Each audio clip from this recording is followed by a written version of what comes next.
Bonjour, M6 Sachigat vient de fêter ses 5 ans. Nous avons fondé l'agence avec mes deux amis Antoine Bartuel et Daniel Faure, directeurs de création, avec l'appui des frères Sachi et dans le cadre du premier réseau mondial indépendant MNC Sachi. Nous sommes aujourd'hui un groupe de 85 personnes, groupe de communication globale, indépendant, fondé sur un business model original qui est une fédération d'entrepreneurs qu'on réunit dans le village.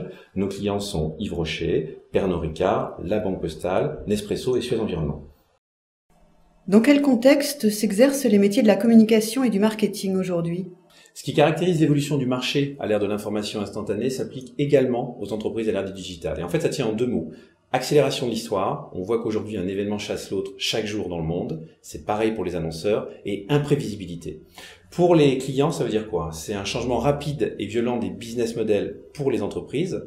Il y a un changement global qui va du hard vers le soft, de l'industriel vers les services. Vous avez une véritable explosion technologique et donc les nouveaux comportements qui vont avec autour de la mobilité, des réseaux sociaux, des applications, des achats sur Internet qui changent l'organisation des entreprises. Vous avez une obligation de développement durable, qu'elle soit morale, législative ou sociale, mais il n'y a pas aujourd'hui de réel marché. Et vous avez aussi des rapprochements de secteurs du type secteur de l'alimentation, santé et cosmétique qui sont de plus en plus poreux.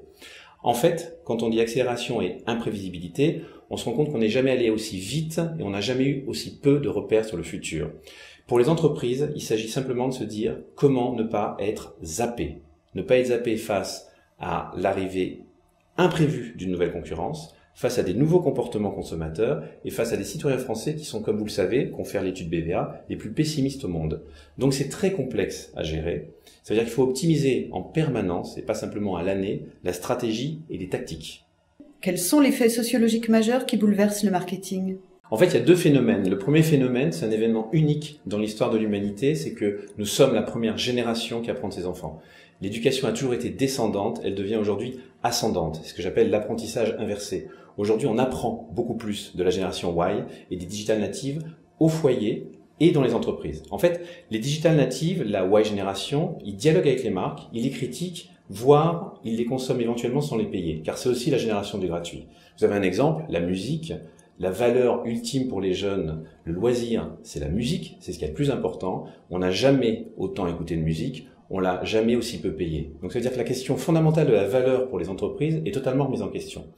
Ça, c'est le premier phénomène. Le second phénomène, en fait, c'est la prise de pouvoir par les consommateurs sur Internet. Et ça va de plus en plus vite. Vous avez les phénomènes classiques de ce qu'on appelle aujourd'hui la co-création, la coproduction. Vous avez les phénomènes d'achat groupé. Mais en fait, la prise de pouvoir par les consommateurs, c'est un changement de paradigme. C'est-à-dire que les internautes vont intervenir dans les décisions marketing. Quelques exemples. Tropicana, obligé d'abandonner son nouveau packaging sous la pression des internautes. Gap, qui n'arrive pas à sortir un nouveau logo. Concrètement, les internautes empêchent Gap de sortir son nouveau logo. BP, suite à la marée noire, vous avez un faux Twitter BP, vous avez sur Facebook une page Facebook qui s'appelle Big Problem. Apple, allez voir sur Green My Apple, ou KitKat qui a dû modifier ses ingrédients suite au sujet de la déforestation. Quelles sont les évolutions des attentes des annonceurs et comment y répondre quand on est une agence ? Les annonceurs sont dans une situation paradoxale et ils demandent à leur agence de faire le grand écart.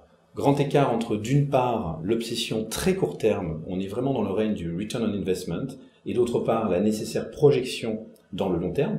On est vraiment sur l'évolution des business models ou le développement durable qui ne se construit pas en un jour.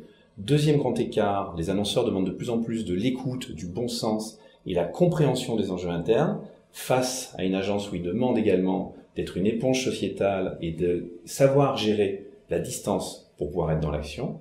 Et enfin, dernier grand écart, les annonceurs demandent une véritable simplicité dans l'approche et ils demandent à l'agence une maîtrise opérationnelle totale, c'est-à-dire être capable de faire un travail complexe et simultané. On est à l'ère du digital sur tous les métiers. Donc par rapport à ces attentes, M6 Sachi-GAD s'est positionné comme pilote de plan de transformation aux côtés des annonceurs. En fait, on est un véritable agent de changement. On s'appuie sur 3 leviers, l'innovation, le contenu et la culture qu'on va actionner simultanément.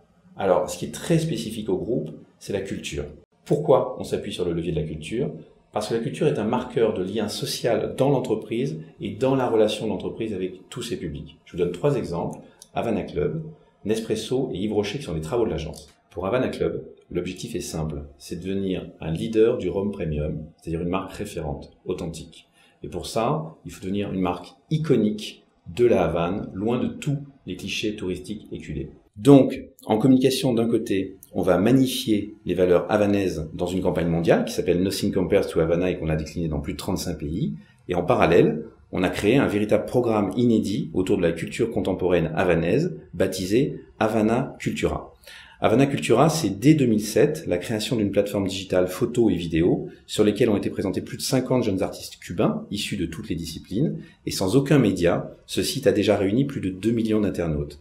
Ensuite, pour la musique, nous avons contacté le DJ Gilles Peterson, qui est une figure emblématique de la world music. Et grâce à cette collaboration, 3 albums et des concerts Havana Cultura ont été produits. Puis, pour les arts plastiques, nous avons lors de la Biennale de la Havane d'il y a 2 ans, dont Havana Club était partenaire, invité Flora Fairbank, art curator de la Saatchi Gallery.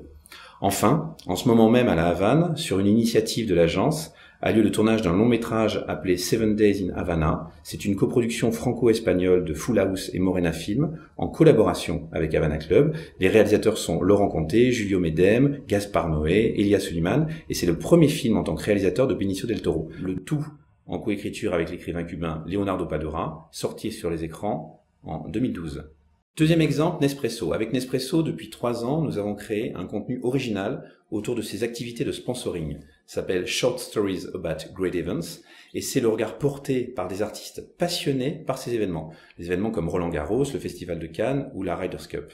Plus spécifiquement autour de la culture, de la gastronomie et de l'innovation culinaire, nous avons conçu le programme Grand Cru Gourmet qui notamment fait collaborer 6 chefs prestigieux et étoilés pour créer des recettes originales à partir des crus Nespresso. Enfin, 3e exemple pour Yves Rocher, dans le cadre du plan de transformation et de la stratégie sur la démocratisation de la beauté pour toutes les femmes, nous avons recommandé à la marque d'être le mécène exclusif de la première exposition sur les artistes femmes, exposition qui s'appelait Elle at Centre Pompidou, qui a duré 18 mois et qui a eu un grand succès public vu qu'elle a réuni plus de 2,5 millions de visiteurs.